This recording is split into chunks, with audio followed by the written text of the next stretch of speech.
요한이 왕의 오심을 준비를 했고, 드디어 오늘 말씀은 왕이 대관식을 치르는 장면이기 됩니다.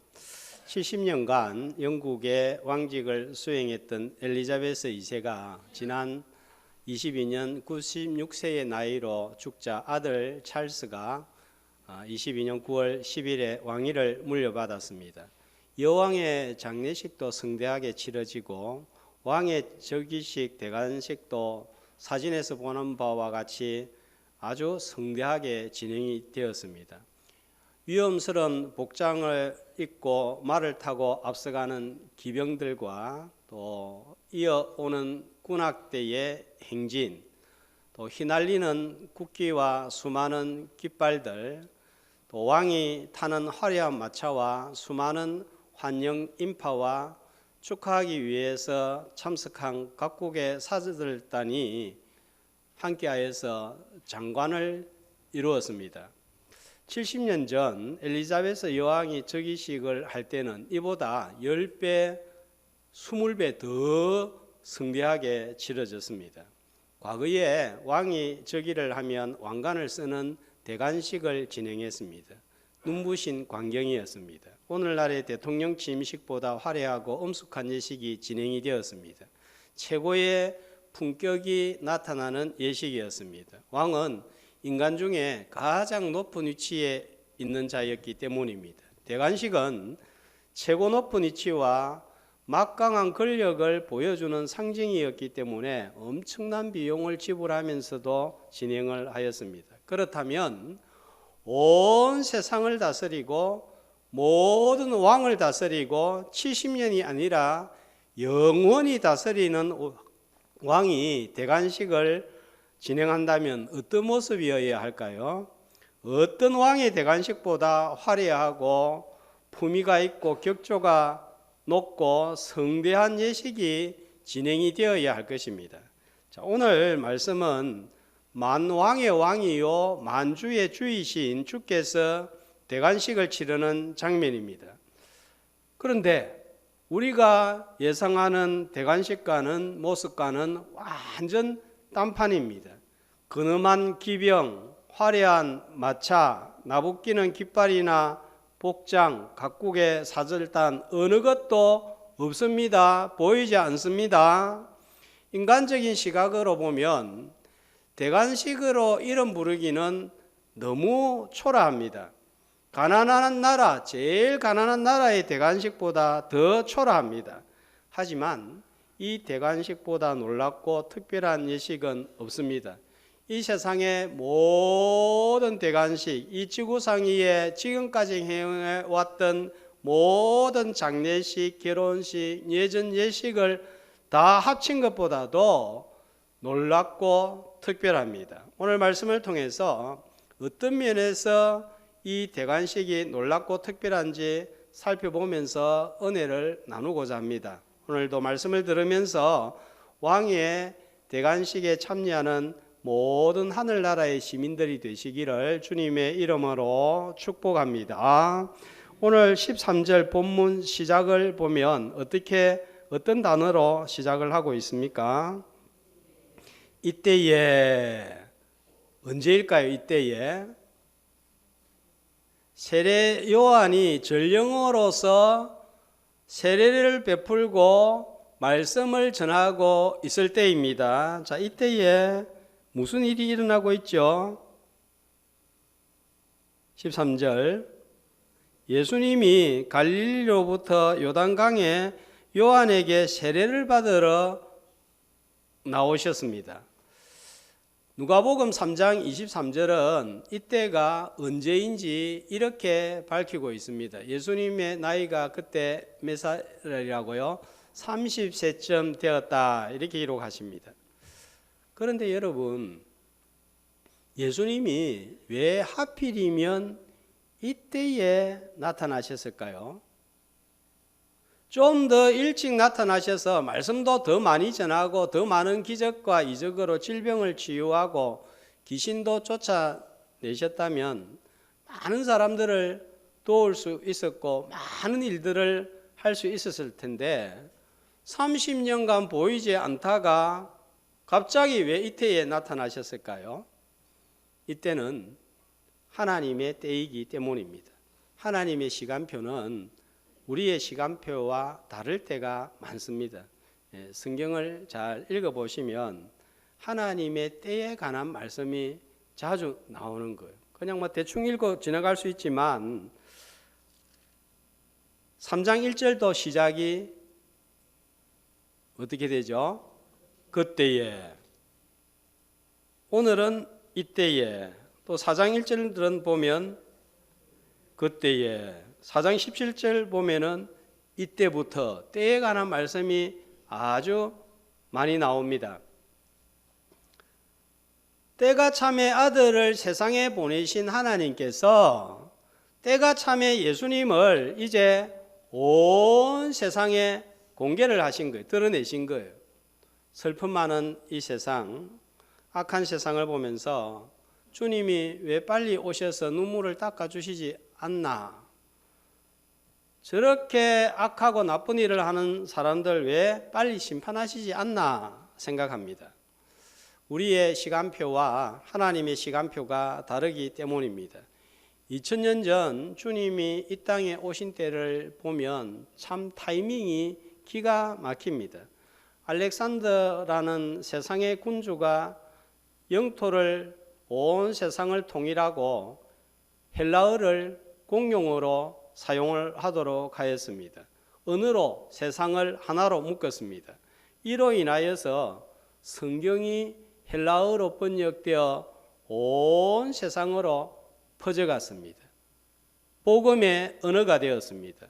자, 다음으로 등장하여 세상을 지배한 나라는 로마입니다. 로마가 한 일은 뭐예요?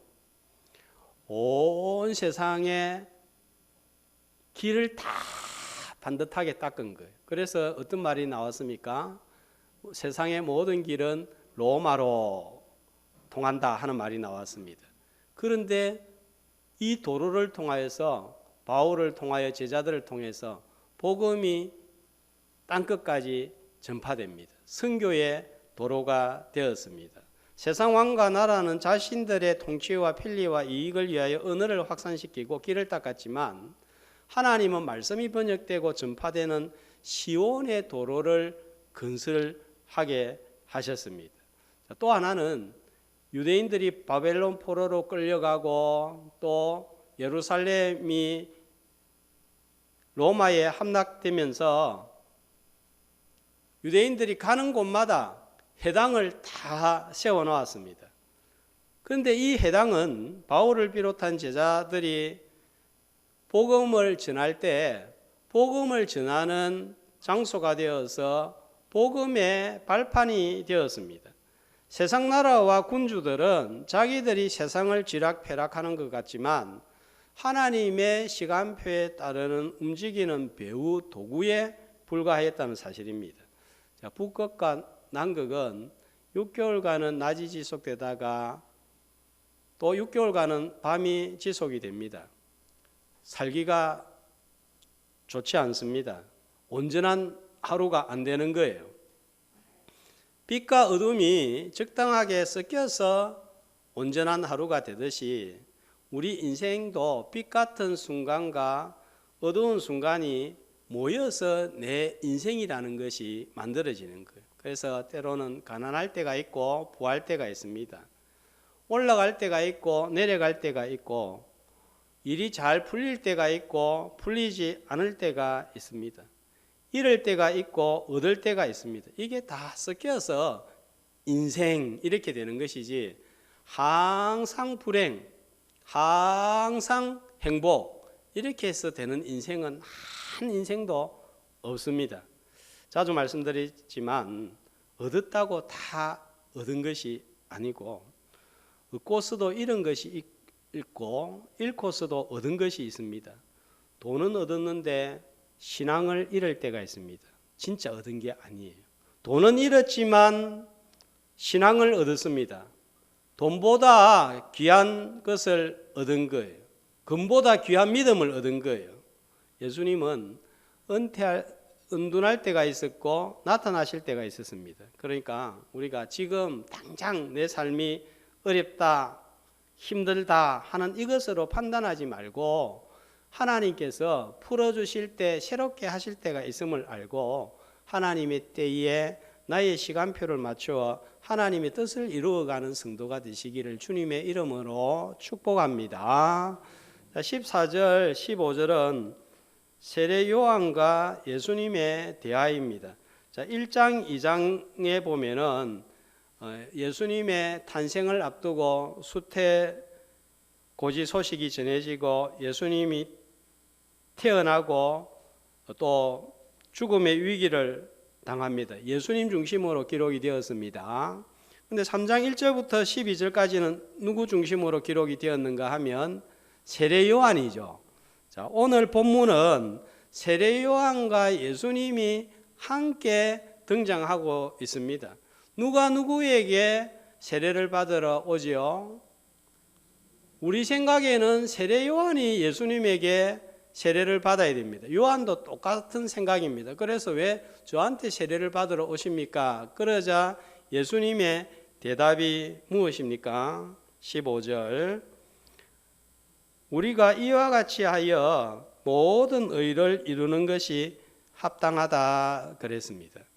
이렇게 해야 하나님의 의가 이루어진다는 거예요. 자, 여기서 말하는 모든 의는 무엇을 말할까요? 하나님의 의입니다. 하나님의 의는 하나님의 뜻을 이루는 것을 말합니다. 하나님의 어떤 의, 하나님의 어떤 뜻을 이룬다는 의미일까요? 네 가지가 있습니다. 첫 번째로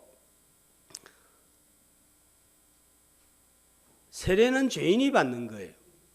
예수님은 죄가 없기 때문에 세례를 받지 않아도 되는데 받으셨습니다. 왜 주님은 받을 필요가 없는 세례를 받으셨을까요? 이유가 뭘까요? 자신을 사람들과 같은 죄인의 위치에 놓고 죄인의 대표로 세례를 받고 모든 죄인의 죄를 담당하고 죄인에게 의를 전가한다 하는 그런 의미가 예수님이 세례를 받는 것입니다. 또 두 번째로는 요한복음 1장 31절에 보면 이렇게 말씀합니다. 같이 나도 그를 알지 못하였으나 내가 와서 물로 세례를 베푸는 것은 그를 이스라엘에 나타내려 함이라 하니라. 세례 요한이 예수님에게 세례를 베푸는 이유가 뭐라고 그럽니까? 그를 이스라엘 온 백성에게 나타내려 하기 위해서. 그런데 위에 보면 좀 알 수 없는 말씀, 이해가 안 되는 말씀이 나옵니다. 세례 요한이 나도 그를 예수님을 알지 못했다 했는데 세례 요한이 예수님을 정말 몰랐을까요? 두 사람은 사촌지간입니다. 친척입니다. 그런데 세례 요한이 6개월 먼저 태어났습니다. 그런데 몰랐을까요? 뭘 몰랐다는 말일까요? 잘 알고 있었지만 예수님이 메시아시였다 하는 이거를 몰랐는데 바로 세례 베푸는 이 사건을 통하여 알게 되는 거예요. 자, 그래서 이 세례는 공개적으로 왕이심을 선포하는 의미가 있습니다. 세 번째로 메시아로서의 사역을 본격적으로 시작하는 것을 준비하고 있습니다. 자, 왕이 통치를 시작하기 전에 먼저 행하는 게 뭐냐 하면 이제는 새로운 왕이 세워졌다 알려야 되잖아요. 공포해야 되잖아요. 그리고 통치를 시작하는 거예요. 바로 지금 이 예수님이 앞으로 통치를 할 것이다. 이 세례받는 사건을 통해서 온 이스라엘 백성들에게 알리는 역할을 하고 있습니다. 세례 요한은 앞으로 왕이 곧 나타나실 것이다 하는 것을 준비했다면 이제 왕이 직접 오셔서 대관식을 행함으로 통치를 하겠다 이걸 선포하고 있다는 것입니다. 네 번째로 세례를 받고 물에서 올라오시는 모습은 십자가의 죽음과 부활과 성천을 미리 보여주고 있습니다. 자, 성경에 보면 물은 무엇을 상징하죠? 노아의 홍수 사건, 물은 심판, 죽음입니다. 그죠? 홍해, 물, 죽음입니다. 자, 그래서 물은 죽음을 상징하고 예수님이 물에 내려가셨다 하는 것은 십자가의 죽으심을 상징하고 올라오시는 장면은 부활을 상징하고 강둑에 올라오신 것은 성천을 상징하고 있습니다. 물은 또 씻음의 상징입니다. 죄 없으신 주님께서 대표로 세례를 받으시고 앞으로 세례를 받을 모든 자들을 새롭게 하신다 하는 것을 알려주고 있는 거예요. 이것이 예수님이 이루시는 하나님, 세례를 받음으로 이루시는 하나님의 의미입니다. 자, 세례를 받으셨습니까? 세례 받았는지 안 받았는지 모르십니까? 자, 세례를 받으셨습니까? 그러면 우리는 새롭게 되어야 되는 거예요. 근데 이 세례는 우리가 한 번 받는다 생각하지만 물 세례는 한 번 받지만 계속해서 날마다 우리는 죽고 새로워져야 된다는 점에서 날마다 세례를 받아야 됩니다. 세상 사람들은 자고 깨는 것이 휴식을 취하고 에너지를 보충해서 먹고 살기 위함입니다. 우리도 그런 하기 위해서 자고 깹니다. 그런데 성도는 자고 깨는 것을 통해서 영적인 깊은 교훈을 마음에 새겨야 합니다. 자는 것은 죽음을 경험하고 깨는 것은 부활을 간접적으로 경험하도록 하셨습니다. 몸이 쉬고 새롭게 되어야 됩니다. 악한 본성이 잠잘 때처럼 죽고 깰 때는 선한 본성으로 일어나야 됩니다. 세상과 썩어 없어질 육신적인 것만 바라보는 시각이 영원한 나라와 영원한 것들을 바라보는 시각으로 변해야 됩니다. 특별히 성도는 사용하는 말이 언어가 날마다 변해야 됩니다. 죽이는 말이 변하여 살리는 생명의 언어로 계속해서 변해가야 됩니다. 세상은 악한 댓글로 사람을 죽음으로 몰아갑니다. 우리 성도들은 세례받은 사람들은 문자 한 통, 카톡 하나도 매일 세례를 받아서 생명을 전송하는 문자, 카톡이 되기를 주의 이름으로 축복합니다. 하나님은 죽어있는 깜깜하고 어두운 세상을 생명의 세상으로 만드셨는데 사용한 도구가 무엇입니까? 어떻게 빛이 생깁니까? 하나님이 이르시되 말씀이 도구였습니다. 하나님은 태양도 달도 별도 지구도 동그랗게 만들었습니다. 왜 동그랗게 만들었을까요? 동그란 것이 가장 안정을 이루기 때문일 것입니다. 얼굴도 동그랗습니다.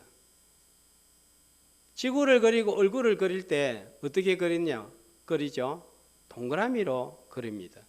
자, 노래 중에 동그라미 노래 아십니까? 동그라미 그리려다 무심코 그린 얼굴, 동그랗게 동그랗게 무심코 그린 얼굴. 모릅니까? 아시죠? 근데 모른 척 하고 있는 것이죠. 1부에는 제가 불러드렸는데 2부에는 안 부른다고 했는데 너무 모르니까 제가 앞에만 잠깐 불러드리겠습니다. 주일에 제가 이런 노래 부르면 안 되는데, 동그라미 그리려다 무심코 그린, 이거 찬송가 아닙니다. 봉금송 아닙니다. 동그라미 얼굴입니다. 그죠? 이 노래 가사가 동그란 얼굴을 잘 표현했습니다. 그런데 간혹 얼굴이 네모진 사람이 있어요. 각이진 사람이 있습니다. 대하기가 부담스럽습니다. 네모난 돌, 튀어난 돌, 각이 져서 만지기가 부담스럽습니다. 잘못 집으면 상처를 내기 때문입니다. 동그란 돌은 만지기가 쉬워서 가지고 가면 안 됩니다. 적어놔도 살짝 몰래 하나씩 가져와서 집에 다 하나씩 놓아둡니다. 모여 있어도 상대방에게 흠을 내지 않습니다. 동그란 말을 하는 사람은 주변에 사람이 많이 모입니다. 왜냐하면 편하기 때문입니다. 네모난 말을 잘하는 사람은 사람이 잘 없습니다. 불편하기 때문입니다. 저는 이전에는 뉴스 앵커 같이 말 잘하고 설명 잘하는 사람이 좋았습니다. 확실하고 분명한 사람이 좋았습니다. 똑부러진 사람 좋더라고요. 그런데 요즘은 똑부러진 사람 부담스럽습니다. 그런 사람 너무 부담스러워요. 똑부러진 사람 옆에 있으면 내를 똑부러 버릴 것 같아가지고 그런 사람이 이제는 부담스러운 거예요. 저만 그런 거 아닐 거예요. 말마다 언어가 세례를 받아서 네모난 말은 죽고 동그란 말로 새롭게 되어서 상처 주고 죽이는 언어의 사용자가 아니라 생명을 주는 언어를 사용하는 세례받은 하늘나라 시민들 되시기를 주의 이름으로 축복합니다. 우리 다대교회는 동그란 말만 사용해서 전부 다 화평하고 은혜 받는 하늘의 집이 되기를 주의 이름으로 소망합니다. 자, 16절 말씀을 보면 이제 이 예수님께서 세례를 받으실 때 무슨 일이 발생했죠? 하늘이 열렸습니다. 여러분, 하늘이 열렸다는 거 무슨 뜻인가요? 하늘 열린 거 보신 분 있습니까? 목사님, 하늘 늘 열려 있는 거 아닙니까? 이렇게 생각하는데 영화 보니까 하늘 열리니까 뭐가 확 신비한 현상이 벌어지잖아요. 그런 초월적인 현상만 생각하면 안 되겠어요. 그 너머의 의미를 파악해야 됩니다. 하늘이 열렸다 하는 것은 하나님이 세상에 찾아오시는 것을 의미합니다. 하늘의 은혜가 땅으로 내려오는 것을 의미합니다. 에스겔 1장 1절에 보면 하늘이 열리는 장면이 나오는데 하늘이 열리니까 뭐가 보입니까? 하나님의 모습이 보입니다. 자, 하나님의 모습 안 보입니다. 그런데 에스겔에 보니까 말씀이 내려오는 것을 가리켜서 이렇게 표현을 한 거예요. 그리고 마태복음 27장 51절은 또 이렇게 나와 있습니다. 예수님이 십자가에 돌아가실 때 뭐가 찢어집니까? 성소와 지성소를 가로막고 있는 휘장이 확 찢어졌습니다. 그러니까 하나님과 사람 사이에 막힌 담이 허물어지고 벽이 허물어지고 그래서 우리는 언제든지 하나님 만날 수 있는 길이 열린 거예요. 여호수아는 요단강을 건너서 땅의 문을 열어서 이스라엘 백성들을 가나안 땅으로 들어가는 길을 만들었습니다. 자, 이제 말씀 넣어주시고 예수님은 요단강에서 세례를 받고 하늘의 문을 열어서 우리를 영원한 안식처인 새하늘과 새 땅으로 들어가는 길을 열었습니다. 그래서 예수님이 자신을 가리켜서 내가 곧 길이요. 어떤 길입니까? 하늘로 가는 길이다. 이 말씀입니다. 그러면 세례받는 순수 중에 언제 하늘이 열렸을까요? 오늘 말씀을 보니까 물에서 올라오실 때죠. 그죠? 물에서 올라오실 때 언제였을까요? 다른 복음서에는 기록이 없는데 이 순간을 잘 보았다가 기록을 한 사람이 있는데 누가입니다. 3장 21절 말씀해 보니까 누가는 이것보다 더 자세하게 포착을 했습니다. 한 목소리로 백성이 다 세례를 받을새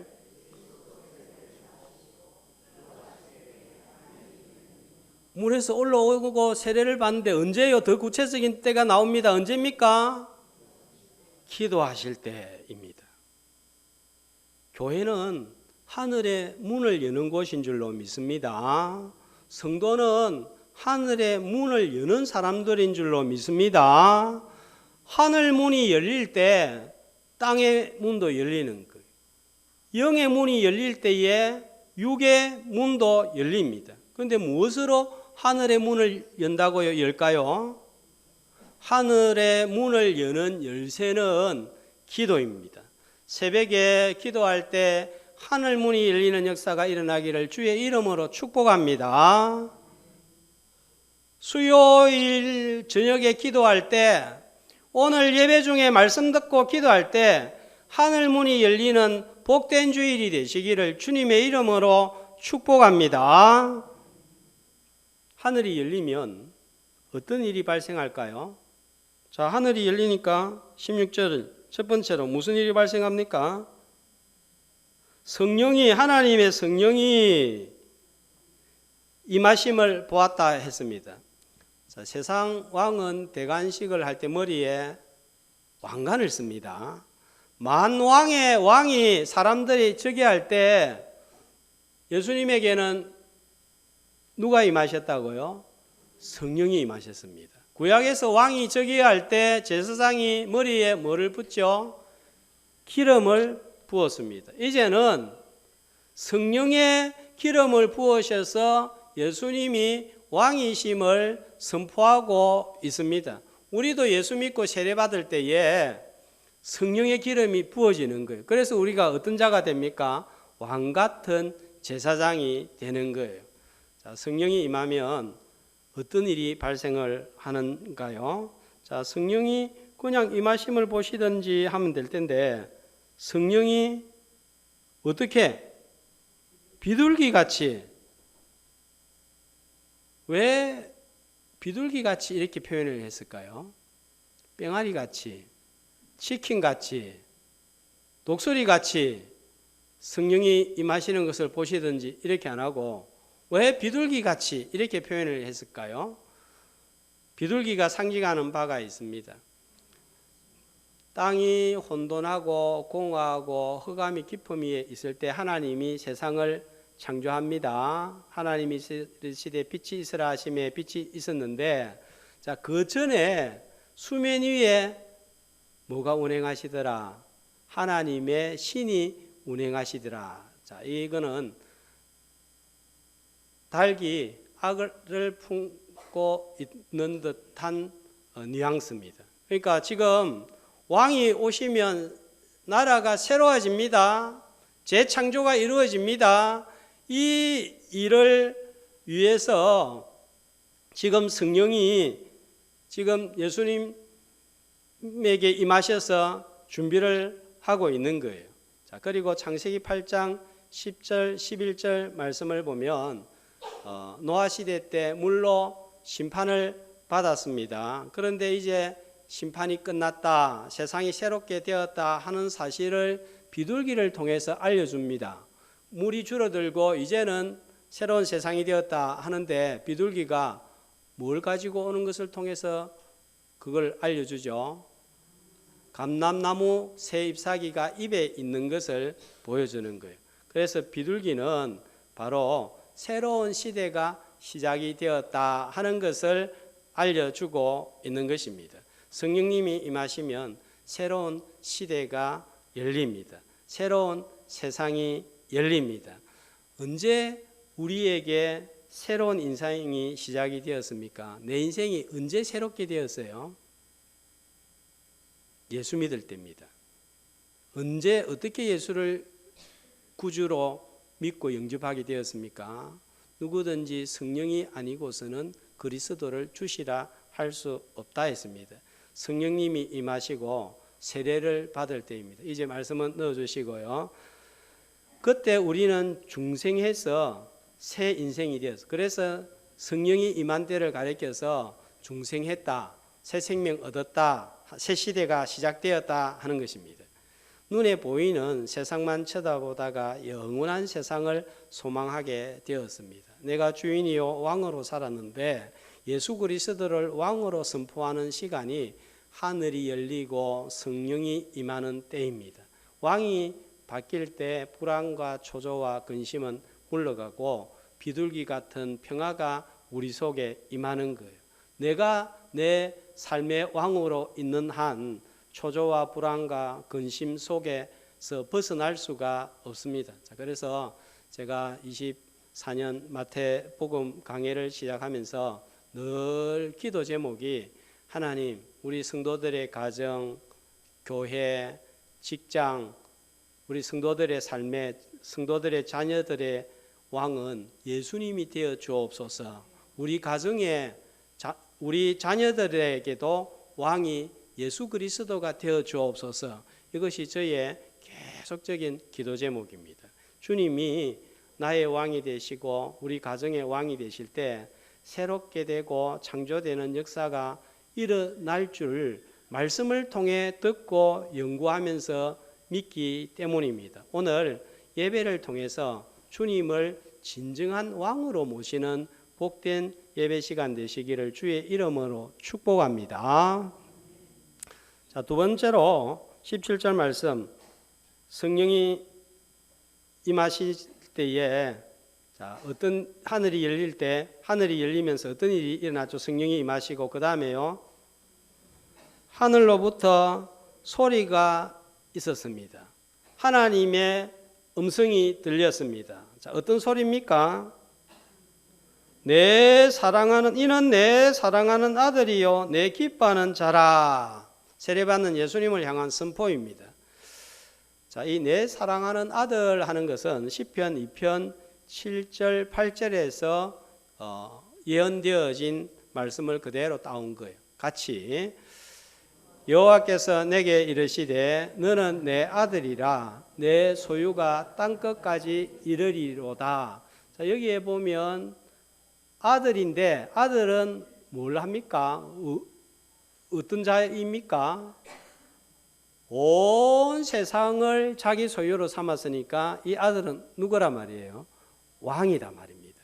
왕직을 수행할 것을 예언했는데 지금 성취가 되고 있다 하는 것을 말씀을 통해서 하나님이 알려주고 있습니다. 그 다음에 내 기뻐하는 자라 하는 말씀은 이사야 42장 1절 말씀의 인용입니다. 한 목소리로 내가 나의 붙드는 나의 종 내 마음에 기뻐하는 자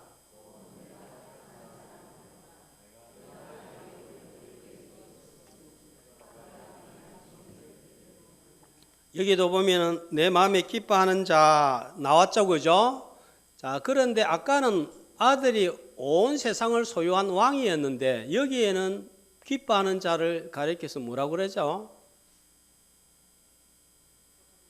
종이라고 하는 거예요.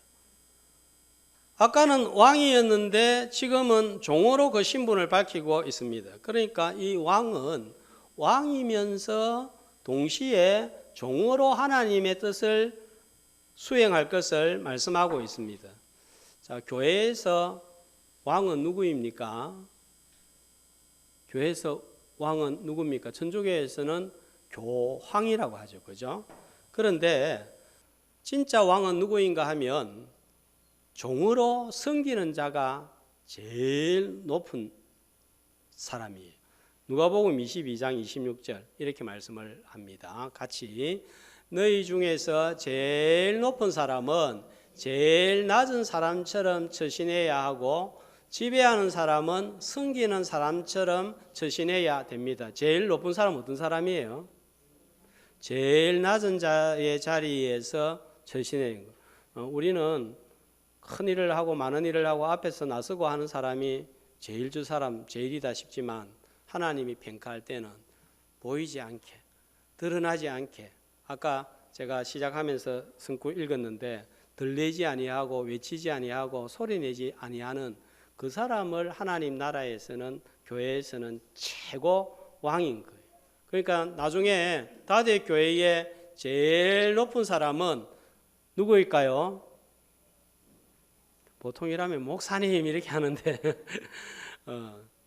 아닙니다. 제일 낮은 자리에서 섬겼던 사람이 하나님 나라에서는 제일 높은 자가 되는 거예요. 하나님은 주님이 사역을 시작하기 전에 이 말씀을 주셨습니다. 주님의 사역은 결코 쉬운 일이 아니기 때문입니다. 배척하는 사람도 있고 죽이려고 하는 사람도 있고 말씀을 거부하는 자도 있고 말씀을 공격하는 자도 있습니다. 이걸 어떻게 수행을 할 수 있을까요? 이사야 선지자도 뻔뻔스럽고 강팍한 이스라엘 백성들에게 끝까지 사역할 수 있었던 이유를 이사야 50장 4절 6절에서 알려주고 있습니다. 한 목소리로 아침마다 깨우치시되